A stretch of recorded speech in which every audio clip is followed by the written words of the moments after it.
Bonjour, moi je suis Simon Oliveau, je suis coordinateur PMA pour l'Université de Rennes. Donc pour les enjeux de l'université, alors il y a différents éléments qui nous ont permis de réfléchir aux questions de mobilité dans le projet PMA. D'abord deux éléments très structurants pour l'université. Le contrat quinquennal qui engage l'université et l'État dans une série d'objectifs. Et dans ces objectifs, le numérique est une priorité vraiment importante. Donc, dans ce qui concerne les questions de mobilité, on s'est évidemment dit qu'il y avait quelque chose sûrement à développer autour de cette question du numérique. Ensuite, un autre élément assez structurant, c'est la démarche environnementale, donc des questions de développement durable qui se matérialisent par un bilan carbone qui a été réalisé en 2009 et qu'on souhaite renouveler régulièrement. Et une démarche plus récente, cette fois d'Agenda 21, qui cherche à mobiliser l'ensemble des acteurs de Rennes 1, qui est mobilisé sur des questions de déchets, d'efficacité énergétique des bâtiments, et puis aussi de mobilité. Donc ça, c'est deux démarches qui sont de toute façon en cours et qui engagent Rennes 1. Après, quand est arrivé le projet BMA, on s'est posé des questions plus spécifiquement sur cette mobilité et sur quels objectifs en fait on cherchait à atteindre quand on parlait de cette thématique. Finalement, il y a trois objectifs qui nous ont semblé assez importants de distinguer, qui ne sont pas forcément des objectifs qui vont dans le même sens. Il y a celui qui est le plus évident et qui apparaissait notamment via le bilan carbone, c'est celui d'un objectif environnemental, donc lié aux émissions de gaz à effet de serre. Mais il y a aussi un objectif de performance de Rennes 1. Donc Rennes 1 est un organisme qui fait de la recherche et qui fait de l'enseignement. Comment on rend performant ces deux missions principales. Donc comment on rend notamment Rennes 1 visible à l'international, comment on améliore les partenariats, comment on améliore la qualité de la formation, comment on fait en sorte aussi que l'argent qui est utilisé soit utilisé au mieux. Et donc par rapport à ces objectifs de performance, comment la mobilité permet de nous aider à avoir une meilleure performance. Enfin, le troisième objectif, c'est la qualité de la vie pour les usagers. Donc comment une personne on parlait d'expérience usagée, je crois tout à l'heure, comment l'expérience usagée finalement est optimisée. Donc ça peut être pour un automobiliste, comment il arrive à se garer très facilement à proximité de son lieu de travail. Et donc là, par exemple, pour les questions de circulation automobile, on voit bien que la qualité de vie des usagers va pas forcément dans le même sens que les questions de gaz à effet de serre. Mais c'est important de replacer ces trois objectifs quand on parle de mobilité et pas de se focaliser que sur un seul des objectifs. Donc tout ça posé, on a réussi à identifier trois périmètres. Alors trois périmètres qui ont été identifiés par rapport à aussi ce qui faisait notre spécificité, c'est-à-dire que BMA c'est un projet qui parle de mobilité, mais donc autour de trois périmètres. Mais c'est important de le replacer dans la dynamique de Rennes 1 qui veut à terme créer un schéma directeur de la mobilité, donc qui veut s'adresser vraiment à tout le champ de la mobilité, pas forcément uniquement les périmètres qu'on va développer là. Le premier périmètre, c'est le périmètre de la mobilité des étudiants. Alors, Rennes 1 c'est 25 000 étudiants, et donc on s'est dit que c'était une population très importante à traiter, avec notamment des questions de déplacement domicile-travail, domicile-campus, très important.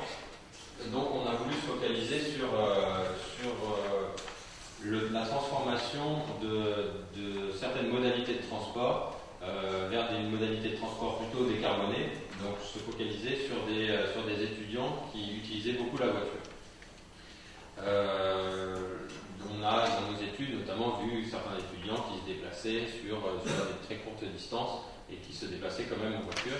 Donc on s'est dit comment ces étudiants-là, on peut les amener à utiliser d'autres moyens de transport, du vélo à assistance électrique, du covoiturage, du transport en commun.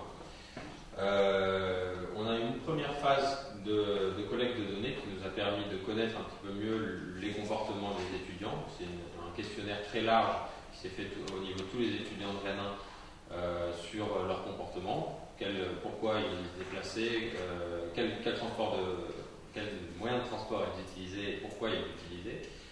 Après, on a voulu travailler de manière un petit peu plus spécifique sur une petite population d'étudiants.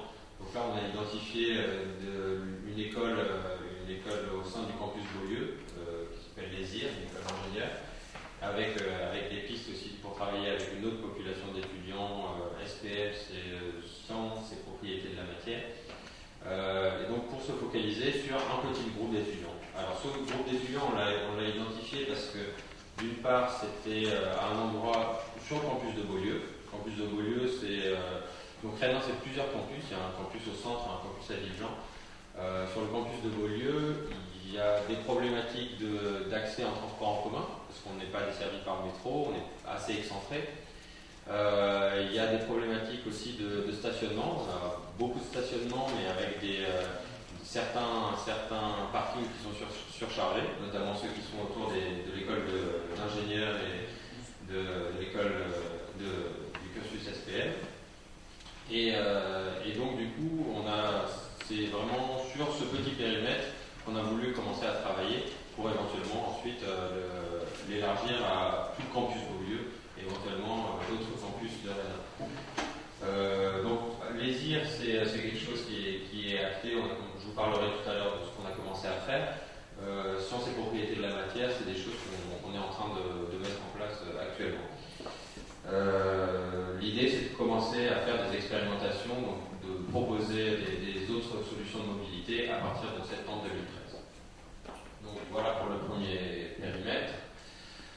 Pour le second périmètre, donc, je vous disais qu'une des missions primordiales de Rennes, c'est la recherche, et notamment la qualité de sa recherche, la qualité des partenariats, des collaborations de Rennes avec d'autres universités.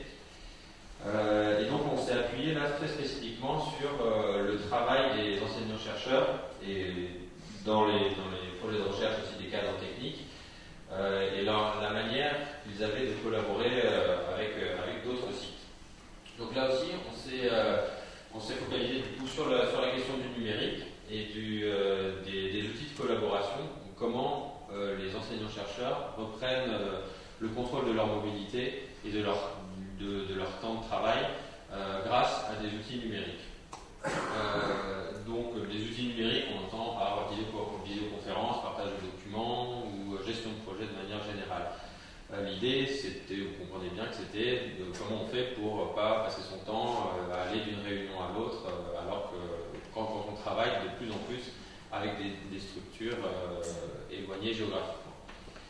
À nouveau, on a voulu se centrer sur un périmètre d'études plutôt restreint pour commencer à comprendre un petit peu comment marchaient ces collaborations à un niveau un petit peu plus fin. Donc on s'est centré sur l'Observatoire des sciences de l'univers de Rennes, qui est une structure qui fait participer des labos de recherche de Rennes 1, des labos de recherche de Rennes 2, de l'Agrocampus aussi, et qui a des collaborations notamment avec Brest, notamment avec Nantes. Et là encore, au sein de l'OSUR, on s'est spécifiquement attardé sur un groupe de 25 chercheurs qui travaillent sur un projet de recherche qui s'appelle la zone atelier Armorique. Je vous passerai les détails, je ne suis pas sûr encore de bien maîtriser tout, ce sur quoi ils travaillent, mais l'idée justement c'est qu'ils sont 25 chercheurs répartis sur différents sites géographiques. Et donc on va essayer de comprendre comment ils utilisent ou n'utilisent pas des visioconférences, des Skype, leurs mails, leur plateforme de dépôt de documents et quels sont les outils en quoi ça répond à leurs attentes, en quoi ça ne répond pas à leurs attentes et qu'est-ce qu'on pourrait développer pour répondre pour les aider mieux dans cette collaboration. Donc là on est plutôt dans des thématiques d'immobilité que vraiment de déplacement. Le troisième périmètre, donc finalement sur la deuxième fonction fondamentale de Rennes 1, c'est la formation et avec notamment là des questions à nouveau liées au numérique sur la relation des enseignants-chercheurs avec les apprenants. Donc là on s'est concentré sur des formations continues, donc elles débutent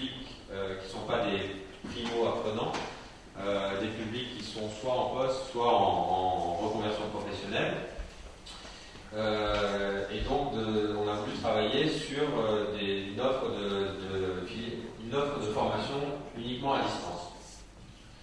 A priori, quelqu'un qui habite Nancy, qui est intéressé pour faire une formation à Rennes, va pas forcément se déplacer.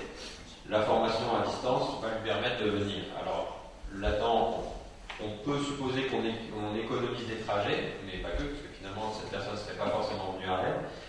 Mais on a besoin aussi de voir un petit peu plus, d'analyser un peu plus finement pourquoi ils utilisent ce type de formation, quelle est leur expérience usagée à nouveau, quelle est la qualité de cette formation, quelles sont les limites de cette formation. On a parlé aussi plusieurs fois ici de contacts nécessaires entre les personnes dans des activités de commerce, c'est aussi vrai dans des activités de formation. Donc c'est ce qu'on va essayer ici d'étudier, de préciser un peu et vérifier donc dans quelle mesure des solutions de ce type sont exploitables dans des questions de formation. Donc là, le périmètre, disons la population étudiée, ça va être une population d'apprenants du campus numérique en bac, un campus dédié au métier de l'environnement et de l'aménagement. C'est un campus qui a des sessions de 8 semaines sur 2 fois par an, donc avec en général 70 apprenants sur chaque session. Donc on ne dispose pas encore de données très, très fiables sur quoi. Si on dispose de ces données, disons, mais on ne les a jamais encore vraiment analysées. Donc là, ce sera l'occasion d'analyser les données de ces apprenants et de vérifier leur motivation et ensuite peut-être de creuser un petit peu plus auprès de chacun d'eux pour savoir, pour connaître un petit peu leur profil et leur comportement. Pour faire un premier bilan sur ce qu'on a fait jusqu'à présent, alors on a d'abord fait peut-être Julien en parlera plus tard, je sais pas si ça peut faire bien. Non, si. Donc Rennes 2 s'est posé certaines questions sur le déplacement des enseignants, chercheurs de Rennes jusqu'à Saint-Brieuc, parce qu'on a un campus à Saint-Brieuc, un site à Saint-Brieuc. Nous aussi on a un site à Saint-Brieuc, donc on va travailler avec Rennes 2 sur cette question-là. Donc ça c'est disons un périmètre bonus. Sur le périmètre 1, donc la mobilité des étudiants campus, domicile campus. Jusqu'à présent, on a fait une présentation en amphithéâtre auprès d'une soixantaine d'étudiants. On a organisé 2 focus group et on a passé un questionnaire spécifiquement pour les étudiants, les usagers de la voiture, donc pour comprendre vraiment pourquoi ils utilisent cette voiture et dans quel contexte ils voudraient bien arrêter d'utiliser enfin. Le périmètre 2, donc là on est encore en prise de contact avec Closure et d'ici à l'été on devrait avoir fait 4 entretiens donc avec différents types de collaborateurs de ce projet-là, avec donc des doctorants, des enseignants-chercheurs, des cadres de recherche et il m'en manque un. Je ne retrouve pas. Oui, voilà, si c'est ça. Des cadres de recherche qui sont. Des enseignants-chercheurs qui sont plutôt habitués à justement bouger beaucoup et utiliser beaucoup les outils numériques. Donc là, c'est plutôt les profils scientifiques. Et après, il y a des profils plus, disons, littéraires, qui ont plus l'habitude de travailler avec de l'écrit, du papier, et à travailler plutôt dans les bibliothèques. Donc là, on parle surtout de juristes qui, du coup, ont des comportements très différents. Et c'est justement les interactions entre ces 2 types de comportements, les scientifiques et les juristes, qui sera intéressant d'étudier. Le périmètre 3, donc la formation à distance. Là, on est encore dans une phase de collecte de données brutes, donc aller fouiller dans les dossiers d'inscription pour essayer de sortir des informations. Dans un deuxième temps, on ira plus au contact des apprenants. Parallèlement justement à cette démarche BMA, en fait parallèlement, disons c'est pour servir cette démarche BMA, on a aussi mis en place un état des lieux de la mobilité de Rennes 1. Donc là, il s'agit vraiment d'essayer de dresser un portrait assez complet qu'on n'a pas eu le temps jusqu'à présent de construire parce que Rennes est une machine assez importante. Et donc, du coup, actuellement, on est en train de faire passer, disons, de sortir les enseignements d'un questionnaire étudiant qu'on a passé en mars dernier, de produire un questionnaire professionnel, de faire des relevés de terrain. Rennes, c'est aussi finalement des bouts de territoire. Au lieu, c'est assez important. Il y a des questions de circulation à l'intérieur du campus. Donc, il y a beaucoup finalement d'analyses urbaines à développer. Et aussi de faire des enquêtes d'usage sur notamment les équipements de visioconférence, notamment les véhicules de service. Donc tout ça visant à avoir une sorte de bible de la mobilité, d'état des lieux de la mobilité à Rennes, qu'on puisse reproduire d'année en année pour vérifier les évolutions de ça. Donc finalement, BRA a été ce prétexte un petit peu pour mobiliser Rennes sur ces questions de mobilité. Et les périmètres et le résultat des autres démonstrateurs nous permettra de construire ce schéma directeur de